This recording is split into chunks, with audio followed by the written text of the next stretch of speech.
Ayaw kamo pagpili og mga kandidato nga gusto og daghan mga kameras para mahibal-an ang ilang mga donasyon. Ayaw kamo pagpili og mga kandidato tungod sa kwarta nga ilang ihatag kaninyo.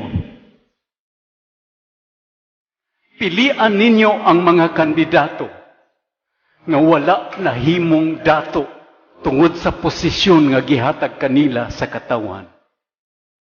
Pilian ninyo ang mga kandidato nga kung dunay mga calamities, they are there.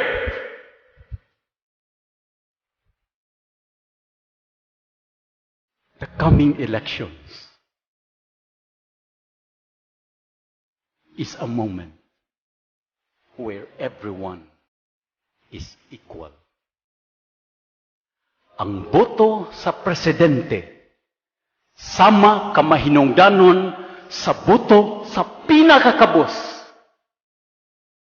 And therefore, the power to change our country depends not on those who are in power,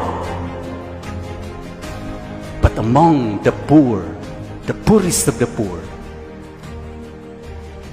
70% of our voters anaa diha sa ikalimang hutong, ikaunom nga hutong sa atong katilingban.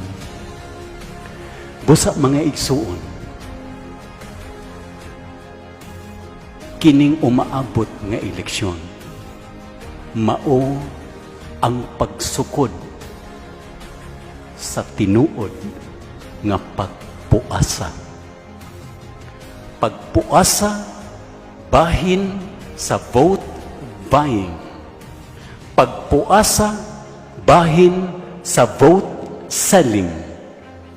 Because this is the only way to change our country.